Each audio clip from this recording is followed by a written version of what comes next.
Hello everyone, I hope your preparation is going well, and today in this video we will discuss beyond your coursework, beyond your academics, but as important as your coursework.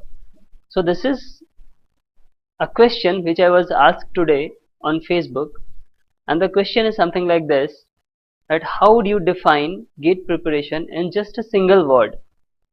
So I thought about the answer, and I also thought that I will share my views on this with all of you. So my answer was consistency. Consistency is key for any exam preparation. Whatever you do, the consistency plays most important role.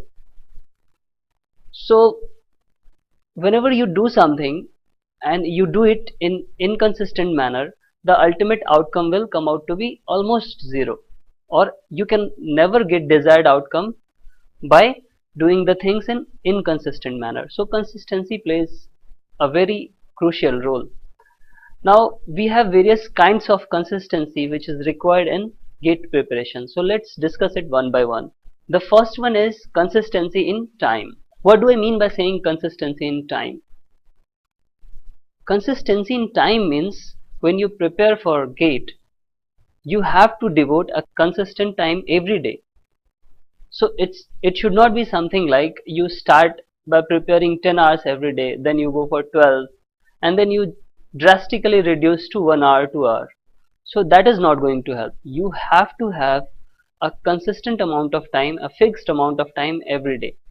Okay, so it doesn't mean that it should be 4 hour every day, it should be 4 hours, something like this. You have to fix your timings, and it can vary a little bit. Obviously it will depend on your university exams also, so it can deviate a little bit, but it should be somehow fixed. You have to give a consistent time for this gate preparation. The next point is consistency in subjects. You have so many subjects to study for a single exam, and all the subjects plays important role. Few subjects you can always ignore, obviously, but you cannot ignore a group of subjects and you can expect a good rank. So I'll suggest not to ignore any subject. So you have to give consistent amount of time, consistent amount of effort for all subject. Okay, so this is consistency on subject. So let's say you prepare a subject and then you leave it, and then you switch for next subject. Okay, and meanwhile what will happen? The previous subject which you already prepared, you will be forgetting all of the things. So I will suggest to give a equal amount of time, or a fixed adequate amount of time for each subject every day, or adequate amount of time in a week, so that you don't forget the things which you have already studied. And I'll suggest to practice questions on these subjects or the subjects which you have already completed. For example, you have various online resources available. TechTed also provides you quizzes, so you can attempt quiz on TechTed. Other online resources are there. I'll not say to fix for a particular website. So, or you might have already question papers given by your coaching institutes, or somewhere you can get it. So the practice is important. So that you don't forget the subjects which you have already completed. Consistency in practice.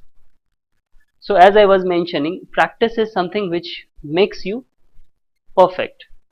But when you don't practice, perfection vanishes. Whenever you complete a subject, conceptually if you complete a subject, the practice is very important. I have seen many students which were very good while academics, even very good in the classroom, they were answering all the questions, but finally when result come, they are not they didn't get very good rank as expected. This is because they only practice the things which has been taught in the class, which has been already asked, but they don't try to develop the problem solving approach. Practice is not just practicing your notebooks and the questions which you already know, or the mugging up the answers, like if the question is asked like this, what should be the answer. Okay, so you have to have the practice of solving new questions. Okay, basically what I want to say is you have to develop the problem solving approach so that you can solve new questions, right? And the last point is consistency in positive thoughts. So this is little bit philosophical but most important, because if you don't have positive thoughts, it's going to be very hard. You have to have always full with positive energy that yes, I'm going to do this. Okay, I'll crack the gate. So this thought should be there always in your mind. Okay, this will give you a positive energy, and this will keep you charged entire day of your work. So always have a positive energy, always think positive. Okay, so the battle is not lost until the exam is over. You have to fight until your last breath. So I hope it will be helpful for you, and if it is helpful, I expect positive comments from you guys. So happy learning and happy preparation. Wish you all the best. Thank you.